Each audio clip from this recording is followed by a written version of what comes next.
ya terhadap apa yang sudah kita kerjakan, apa yang sudah kita minta, apa yang menjadi permohonan kita ketika kita mengangkat kedua tangan kita ke langit memohon kepada Allah Subhanahu wa taala. Kenapa kok belum dikabulkan?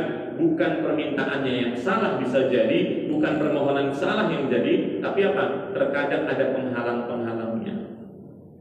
Maka beliau menyampaikan, ya, Profesor Dr. Said, ya, Wahab Al-Qahtani menyampaikan dalam kitabnya terkait dengan mawaniknya. Maka kalimatnya al-mani lughatan al-hadil minasy baina syai'aini. Yaitu apa? Penghalang itu artinya apa? Sesuatu yang menghalangi dua sesuatu. Jadi apa? Penghalang. Menghalang. Kita sudah minta, ternyata apa? Antara kita dengan Allah Subhanahu wa taala ada penghalang yang sangat besar banget. Besarnya apa? Mungkin ada doa orang yang terdolimi karena perbuatan kita jauh lebih Allah kabulkan, sehingga akhirnya apa? Kita meminta kepada Allah, ketika kita mohon sama Allah Subhanahu wa taala kok belum dikabulkan karena ada doa orang yang terdolimi dari apa yang sudah kita lakukan perbuatan dolim kepada mereka, sehingga akhirnya apa? Kita nggak mau, ya apa? Ketika Allah Subhanahu wa taala nggak mau mengabulkan doa kita, bukan karena permintaan kita salah, tapi kita melakukan kezaliman. Makanya dolim itu ngeri, ya, perbuatan nggak adil itu ngeri. Ada seorang pemimpin melakukan kezaliman, melakukan perbuatan tidak adil. Begitu banyak orang-orang di bawahnya yang dipimpin berdoa minta sama Allah Subhanahu wa taala. Alangkah berat nanti hisabnya di akhirat itu, Pak. Berat, Pak. Masya Allah. Ya, menjadi pemimpin itu berat, Pak. Ya, saya pribadi juga, Masya Allah, beratnya luar biasa. Ya, mendapatkan banyak keluhan, mendapatkan banyak hujatan, mendapatkan banyak saran dan kritik, gitu kan. Kadang-kadang ada orang yang nggak mau terima kritik dan lain sebagainya. Wah, luar biasa. Itu baru ngurus 100 orang. Bagaimana kalau ngurus 265 juta penduduk Indonesia? Melakukan kezaliman. Begitu banyak orang-orang yang didolimi minta sama Allah. Ya Allah, saya didolimi. Ya Allah, saya dibohongin. Ya Allah, kenapa seperti ini? Ya, mungkin bagi orang yang mendolimi nggak merasa, pokoknya saya senang, ya udah terserah kamu mau ngapain. Allah Subhanahu wa taala nggak tinggal diam. Makanya peradilan Allah itu kan luar biasa. Ya, bagi hamba-hamba yang melakukan kezaliman nanti di akhirat luar biasa. Makanya jangan sampai ya perbuatan buruk kita menjadi penghalang doa kita tidak dikabulkan. Itulah kenapa artinya mani al-ha'il baina syai'ain. Sesuatu yang menghalangi dua penghalang, menghalangi seorang hamba kepada Allah doanya dikabulkan. Ya, maka kita akan melihat al-mani'ul awal, ya. Penghalang pertama itu apa? Doa itu tidak dikabulkan oleh Allah Subhanahu wa taala. Beliau menyampaikan at-tawassu fil haram, aklan wa syaraban wa libasan wa taghdiyah. Masyaallah, ya. Yang pertama langsung to the point, Pak. To the point-nya apa? Ya, kita banyak mengkonsumsi barang-barang yang haram. Tawassuk fil haram. Maksudnya apa? Aklan. Makanan yang kita makan, makanan yang haram. Makanan yang kita makan, makanannya halal. Halal tapi didapatkan dengan cara yang haram. Bayangin, Pak, baju kita bagus, makanan kita enak, itu Masya Allah. Ya, membuat memang bagus dilihat sama orang itu. Tapi apa? Ternyata jemaah sekalian rahimani Allah wa iyyakum, disebutkan oleh beliau tidak menjadikan itu menjadi sesuatu yang dikabulkan oleh Allah Subhanahu wa taala. Bayangin aja, kita sholat, kita makan biar kita kuat dalam beribadah. Ternyata makanan yang kita makan didapatkan dengan cara yang haram. Sia-sia. Ya, berat. Wasyaraban, minuman. Kita sudah tahu kan hadis terkait dengan orang yang minum minuman khamar. Ya, satu tetes saja berapa puluh hari? 40 hari. Bayangkan kalau itu satu botol. Bayangkan kalau itu satu kardus. Bayangkan kalau tiap hari dia minum, Pak. Ya Allah. Ya, dia sholat minta sama Allah. Dia berpuasa. Masya Allah, ya. Luar biasa. Ramadan ini hari ini, Masya Allah, kita sering mendapati Ramadan itu kan luar biasa. Kita nggak akan pernah bisa membandingkan antara yang benar-benar memang beribadah sama yang benar-benar meninggalkan perbuatan-perbuatan yang baik. Nggak ada bedanya di bulan Ramadan itu. Sama-sama pakai peci, sama-sama pakai koko, sama-sama pakai gamis, sama-sama pakai jilbab. Tapi kita lihat nanti Ramadan itu luar biasa. Kalau bukan karena Allah Subhanahu wa Ta'ala memberikan kesempatan kita untuk melakukan kebaikan, mengevaluasi kebaikan, menambah amal kebaikan di bulan Ramadan, mau bulan apa lagi kita memanen pahala? Mau bulan apa lagi kita memanen pahala? Bulan yang lain, Senin Kemis saja kadang-kadang jarang kita lakukan kok. Apalagi saum Ayyamul Bid, jarang kita minta sama Allah. Kalau bukan karena bulan Ramadan, kita nggak bisa tarawih tiap malam. Bahkan Masya Allah kan, di sini kan ada Isya, nanti ketika tarawih kita ada sholat malam. Masya Allah Pak, itu tawaran yang luar biasa itu, ya kan? Jangan cuma pengen meramaikan itikaf, tapi giliran diajak tahajud udah turun, ya kan? Tidur, itikaf malah pindah tidur, piye ceritanya? Ada info dari Pak Doni kan Masya Allah, tahun lalu 800 bagi 3 Semoga nanti tahajudnya bangun semuanya. Amin ya Rabbal. Amin. Kita kan nunggu. Ya. Kalau bukan karena bulan Ramadan, Pak, kita nggak akan pernah bisa melaksanakan sholat tarawih secara berjamaah. Kalau di luar bulan Ramadan, Masya Allah, bangun malam mengerjakan tahajud itu berat,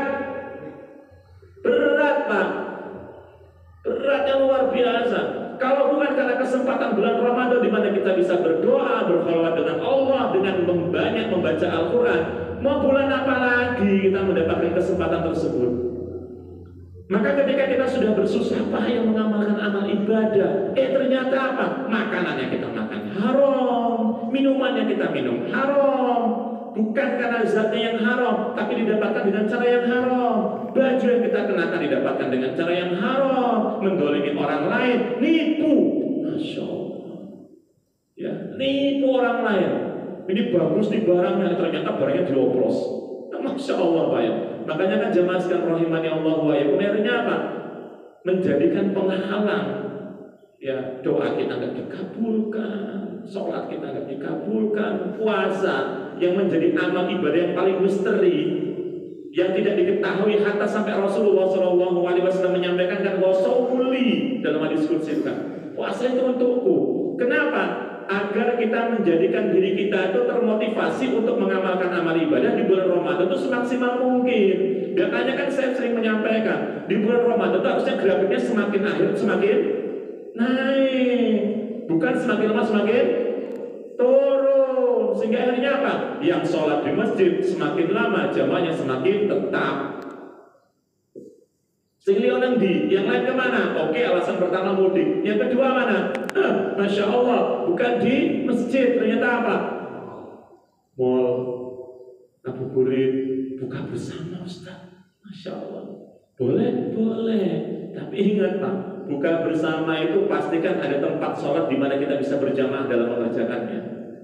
Kalau kita nggak ada kesempatan untuk bisa berjamaah, alangkah beratnya Pak. Terawih itu kalau kita nggak sholat bareng-bareng, sholat sendiri itu pengennya jujur, pengennya cepat, ya kan? Kalau bisa jerak kayak petik mana jagung, gitu kan? Makanya kan jamaah sekalian rahimani Allah wa iyyakum, ada hadisnya. Ada hadisnya Ustaz, ada. Ya.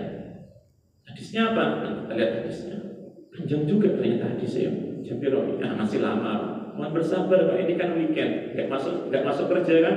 Ya, insya Allah. Tayyib. Dakar rajul fil safar.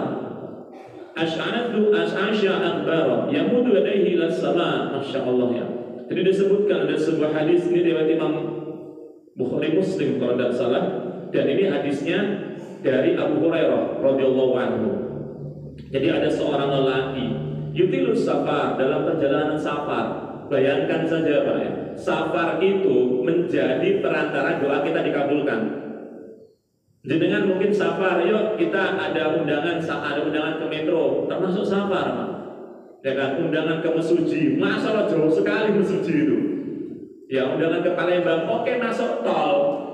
Ya, mungkin 2 jam sampai 3 jam itu kalau naik mobil kenceng gitu kan. Tapi pada Allah masyafa'ala Pak, Ramadan Pak.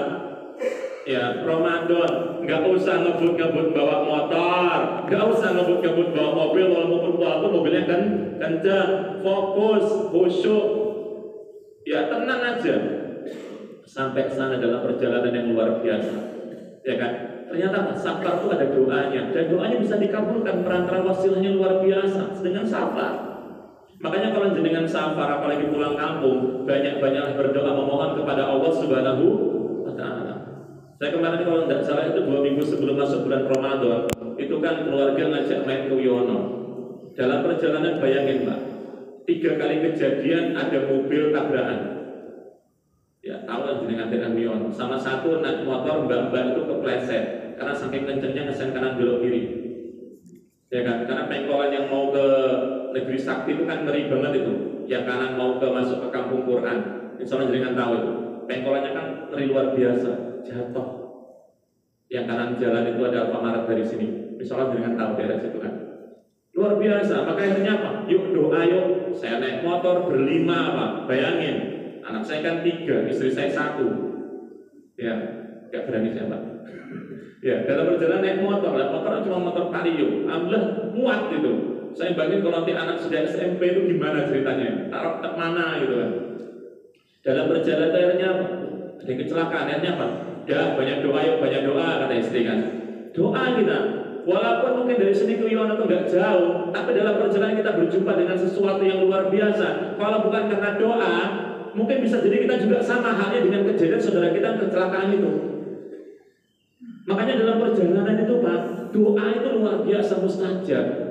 Tapi disebutkan asya akhbaro, dalam rambut yang sudah kusut, baju yang sudah mulai busang, ya, yamuddu yadayhi ila sama. Kemudian hamba tadi mengangkat kedua tangannya ke langit, minta sama Allah, ya Rabbi, wahai Rabbku, wahai Rabbku. Kalimatnya, walakin wa mat'amuhu haram.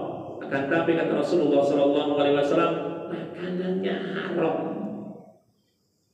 wa mashrabuhu haram, minumannya haram, ya, wa malbasuhu haram, baju yang dikenakan juga didapatkan dengan cara yang haram, wa qudiya bil haram, seluruh yang ada pada dirinya yang dikenakan dengan apa yang dimakan semua didapatkan dengan cara yang haram.